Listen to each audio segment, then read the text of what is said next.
Tara, samahan niyo ulit kami makipalanit. Ngayong araw nga mga mare ay naimbitahan na naman tayo sa isang birthday. Kaya naman dali-dali na naman kaming lumabas ng aking kumare. Kahit sobrang init ng panahon. Tanyo naman mga mare, sobrang init nga ay tuyong-tuyo na yung irrigation, wala ng tubig. Bali mga mare, sa batal nga pala tayo pupunta dito sa pinsan ko. Pagdating nga namin dito mga mare ay tinulungan ako ng pinsan kong mag-park ng aming motor para daw hindi sagabal sa mga dumadaan. Okay. Yun, thank you. Pero hindi ako tumatanggap ng ano eh. Bate. Ano Ratings. dapat, aray ko. Bali si Age Junel nga pala ang may birthday ngayong araw mga mare. Tapos tong isang pinsan ko naman na to, nakakala mo may kalaban kung naglalakad. Bali ang bulaklak na yan mga mare ay suhol natin para pakainin tayo. Nakakahiya naman kasi mga mare na magkikain tayo na wala tayong dala-dala. Charot lang mga mare ko. Bali pa Mother's Day nga ng ating pinsan yan sa kanyang Mudra Bells. Kaya naman nag-order siya ng ating bulaklak. Dito nga mga mare ay nangangamoy na yung pagkain. Saktong-sakto yung dating namin. Talaga namang kapre-prepare lang. Kaya naman nagdasal na dito para makakain na kami. Birthday to you.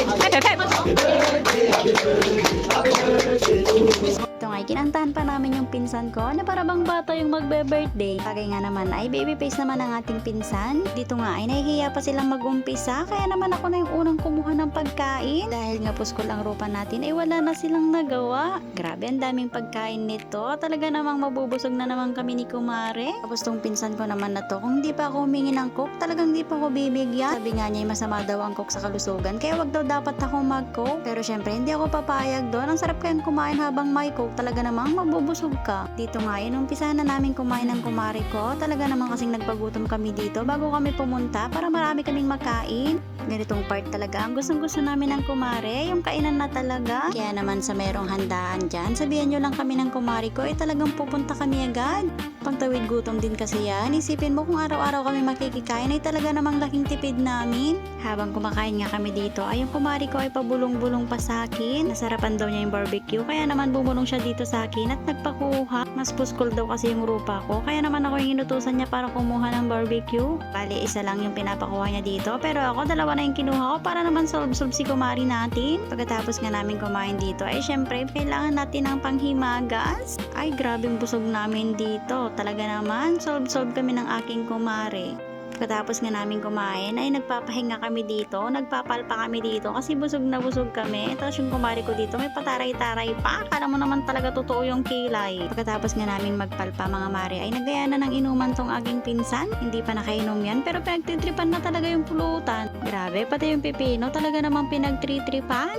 Sa sobrang dami nga naming pulutan mga mare ay talaga namang hindi kami nakakain kasi naman busog na kami kanina. Bale, ang tinarget lock ko lang dyan mga mare ay yung turon.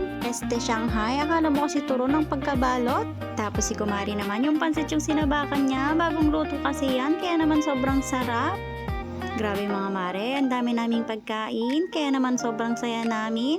Yung pinsan ko dito, halos mamatay nakakatawa. Ewan ko ba kung bakit tawa ng tawa to. May tama na ata sa kanya tong gin bilog na iniinom namin.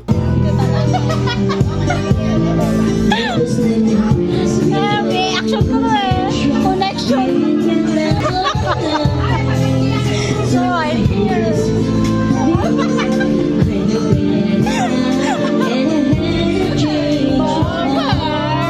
Pagkatapos nga namin uminom dito mga mare ay napag-isipan namin pumunta sa aming isang kaibigan dito lang malapit sa kanila. Bali dito nga umangkas ako dito sa pinsan ko. Grabe talagang hindi na mauulit ang pag-angkas ko dito.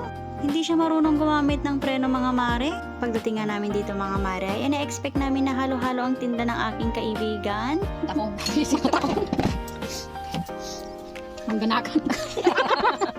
Ano tibukon natin natin? Tunay mo. Hanggang 20 lang. Uwi ka naman. Hilaw gawan ng tindera. Wala nang bibili sa'yo pag ganyan ka. Ayan. Kita mo na. Kaso ibang law ah. Gusto na kita tulong nay. Grabe ka naman din. Parang nakalugi ka. Kita mo na buhay ta.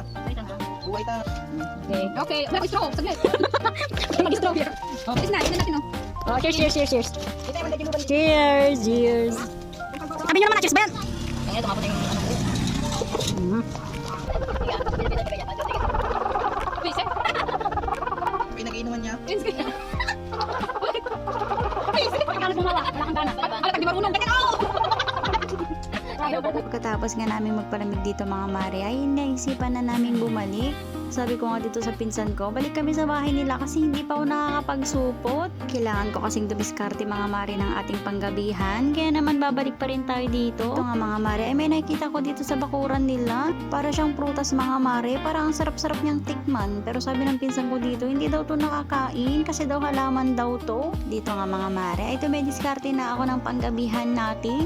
Bali pinagtitinginan na ako dyan mga mare, pero wala akong pakialam. Iniisip ko kasi mga mare ay yung panggabihan ko, kaya naman wala akong pakialam kahit anong isipin nila sa akin dyan. Eto nga't nakadiskarte na tayo mga mare, kaya naman dali-dali ko nang tinago dito sa motor. Medyo nakaramdam na din kasi ako ng konting hiya dito mga mare, kasi wala na yung amat sang alak sa aking katawan. Kaya dali-dali na akong nagayang umuwi dito kay kumare para naman makauwi na tayo. Tamat mga insan ko, may panggabihan na ako. Uwi na nga kami mga mare, hanggang dito na lang. Bye!